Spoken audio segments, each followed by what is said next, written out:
آئیے ہم نماز پڑھنے کا طریقہ سیکھتے ہیں۔ سب سے پہلے آپ نے نیت کر لینی ہے۔ نیت کرنے کے بعد آپ دل میں ارادہ کرتے ہیں یا زبان سے کہہ لیتے ہیں، دونوں صورتیں جائز ہیں، اور اگر دل میں ارادہ ہے زبان سے نہیں بھی کہتے تو اب بھی ٹھیک ہے۔ پھر آپ اپنے ہاتھوں کو اٹھائیں اور ہاتھ اٹھا کر اس طرح کانوں کی یہاں پہ جو لو ہے اس کے برابر آپ نے اپنے ہاتھ لے کے جانے ہیں، اور ہاتھ اس طرح بالکل سیدھے ہوں، جو اس کی ہتھیلیاں ہیں یہ قبلہ رخ ہو جائیں، انگلیاں بالکل جو ہے سیدھی ہوں، انگلیاں فولڈ بھی نہ ہوں، ہاتھ اس طرح سے ٹیڑھی بھی نہ ہوں، بالکل ہاتھوں کو سیدھا جو ہے، تاکہ اس کا یہ ہتھیلیوں کی جو پشت ہے، ہتھیلیوں کی جو سامنے والی جگہ ہے یہ قبلے کی طرف ہو جائے۔ آپ نے بالکل ہاتھوں کو سیدھے کانوں کی لو تک اٹھانا ہے، اور پھر آپ نے کہنا ہے اللہ اکبر۔ پھر اللہ اکبر کرنے کے بعد اپنے ہاتھوں کو باندھنا ہے اس انداز سے کہ یہ چھوٹی انگلی جسے چنگلیاں کہا جاتا ہے اور انگوٹھے، اس کا آپ نے اپنی کلائی پر گہرا بنا لینا ہے، اور تین انگلیوں کو اپنی جو ہے کلائی کے اوپر بالکل سیدھا رکھنا ہے۔ یہ سیدھا ہاتھ جو ہے آپ نے اوپر رکھنا ہے، اور الٹا ہاتھ اس کو نیچے رکھ کے اس طرح ہاتھ باندھ لینے ہیں، اور پھر ناف کے نیچے ہاتھ باندھنے ہیں، اور جب تسلی ہو جائے کہ میرے ہاتھ صحیح ہو گئے، باندھ لیے ہیں، اس کے بعد آپ ثنا پڑھیں، پھر اس کے بعد تعوذ، تسمیہ، پھر الحمد شریف، پھر جو ہے سورت آپ پڑھیں۔ اس کے بعد رکوع میں جب جائیں تو رکوع کے اندر آپ نے سب سے پہلے اس چیز کا خیال رکھنا ہے کہ آپ کی ٹانگیں بالکل سیدھی ہوں،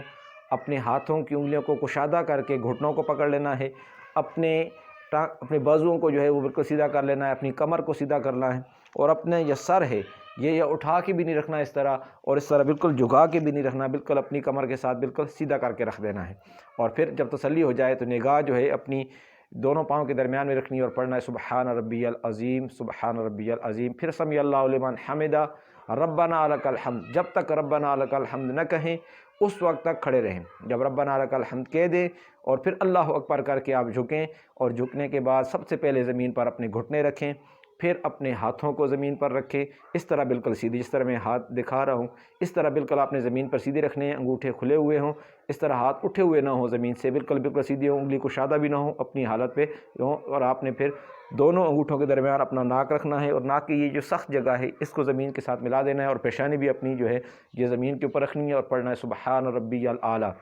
اس چیز کا خیال رکھنا ہے کہ کونیاں زمین پہ لگی ہوئی بھی نہ ہوں، کونیاں جو ہے آپ کے پیٹ کے ساتھ یا آپ کی رانوں کے ساتھ بھی ملی ہوئی نہ ہوں، رانے آپ کی پیٹوں سے جدا ہوں، اسی طرح جو ہے رانے آپ کی پنڈلیوں سے بھی جدا ہوں، اور پاؤں نے آپ نے زمین سے اٹھانے نہیں ہیں، بلکہ اس طرح جو ہے فولڈ کر دینے ہیں کہ انگلیوں کی جو نیچے پیٹ ہے وہ آپ کے جو ہے زمین کے ساتھ لگ جائیں، یعنی آپ کی انگلیاں جو ہے اس طرح سیدھی ہو جائیں کہ قبلے کی طرف جو ہے بالکل آپ کی سیدھی ہو جائے، اس طرح آپ نے ان کو بالکل اس طرف فولڈ کر لینا ہے۔ ایسے نہیں ہے کہ آپ نے جو ہے صرف زمین پہ انگلیاں ٹچ کر رہی ہوں، نہیں، بلکہ آپ نے ان کو تھوڑا سا ہلکا سا زور دینا ہے تو انگلیوں کے پیٹ جو ہے وہ زمین پہ لگ جائے، تو یہ آپ کا سجدہ جو ادا ہے گا۔ پھر سجدے کے بعد جب بیٹھیں، جسے جلسہ کہا جاتا ہے، تو الٹا پاؤں فولڈ کر کے سیدھا پاؤں کھڑا کر کے آپ بیٹھ جائیں، جب تسلی ہو جائے کہ میں صحیح بیٹھ گیا ہوں، پھر اس کے بعد دوسرا سجدہ کریں، اور اس کے بعد اس طرح اپنی رکعتیں ادا کریں، اور تحیات میں بھی جس طرح دو سجدوں کے درمیان بیٹھے اس طرح بیٹھیں، اور اس کے بعد آپ سلام پھیر دیں، اور سلام بالکل جو ہے آپ نے اپنی پیٹھ جو ہے سینے کو نہیں پھیرنا، بلکہ اپنے صرف جو ہے چہرے سے اور بالکل سیدھا کر کے جو ہے آپ نے کہہ دینا، اکثر یہ آگے جھکتے ہیں یا جھکنا یا پیچھے اس طرح کر کے دیکھتے ہیں، تو اس طرح جھکنے کی ضرورت نہیں، بالکل آپ بالکل جس طرح بیٹھے ہوئے اسی طرح آپ نے پورا جو ہے گردن مروڑ کے کہنا ہے السلام علیکم ورحمۃ اللہ۔ پھر اسی طرح دوسری طرف جو ہے نگاہ آپ نے اپنے کندھے سے دوسری دروازے تک کی طرف لے جائیں، پھر کہہ دیں السلام علیکم ورحمۃ اللہ۔ تو اس طرح جو ہے آپ نے نماز کو ادا کرنا ہے۔ اللہ رب العزت کی بارگاہ میں دعا ہے ہمیں صحیح طریقے سے نماز پڑھنے کی توفیق